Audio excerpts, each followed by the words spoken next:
আর মহাভারতের যুদ্ধ 13 দিনের দিন তার প্রাণ গেল। বলো রাধে রাধে।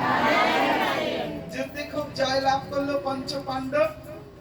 পঞ্চপাণ্ডবের জয় হওয়া মাত্রই জগৎবাসীরা তাদের সম্মান দিল। পঞ্চপাণ্ডবের নিজ পুত্র মারা গেল, রাজ সিংহাসনে বসলো ধর্মরাজ যুধিষ্ঠির, মহাপ্রস্থানের পথে গেল। আর প্রস্থানের পরে পরীক্ষিত মহারাজা রাজা হলো। সেই রাজাই তুমি রাজেন। সুখদেব গোস্বামী বলেন, রাজেন তুমি সেইখান থেকে এখানে এসেছো, তোমার পরিচয় জানতে চেয়েছিলে, তাই আমি বললাম এটা তোমার মাতৃকুলের পরিচয়। বলো রাধে রাধে। পরীক্ষিত মহারাজ বললেন, প্রভু এরপর কি হয়েছিল? প্রভু আর কি কি করেছিলেন আরো জানতে ইচ্ছে হয়। তদুপরি তিনি বললেন, শোনো, মানুষ বিগড়ে যাওয়ার 4টি উপায়।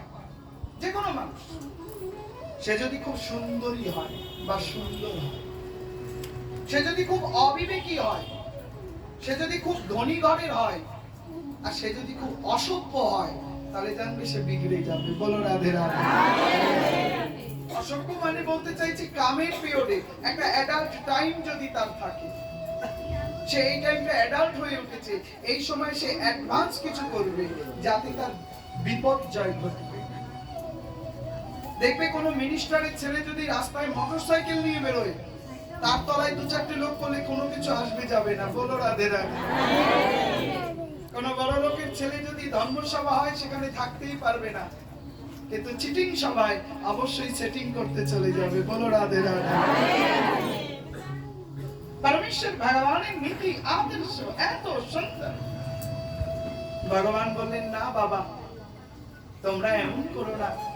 ছেলেপুলে নাতিবাতি নিয়ে তো বিরাট বড় একটা ইউনিভার্সিটি খুলতে হবে, আর ইউনিভার্সিটি লেকচারার হিসেবে ভগবান কৃষ্ণ আর বলরামকে অনেকে ভয় পায়, ওর কাছে অস্ত্র শিক্ষা নেয়, আর কৃষ্ণ দেয় বুদ্ধি শিক্ষা, জ্ঞান শিক্ষা। আজকে ভগবান কৃষ্ণ একটা স্কুল খুলেছে। শোনো, নাতি পুতি ছাতি লাঠি খুঁটি টুটি, সবাই মিলে শোনো, জীবনে এই কাজ করবে না। বলে কি কাজ করবো না? বলে সাধুর জিনিসে হাত দেবে না। বলো রাধে রাধে। কার জিনিসে? সাধুর চরিত্রে হাত দেবে না, সাধুর ঝোলায় হাত দেবে না, সাধুর সাধন পাত্র ছবে না, আর সাধুর চরণও ধরবে না। চার নির্দেশাবলী। সাধু অনুমতি দিলে তার পায়ে হাত দাও, বিন অনুমতিতে তো সাধুর পায়েও হাত দেওয়া যাবে না।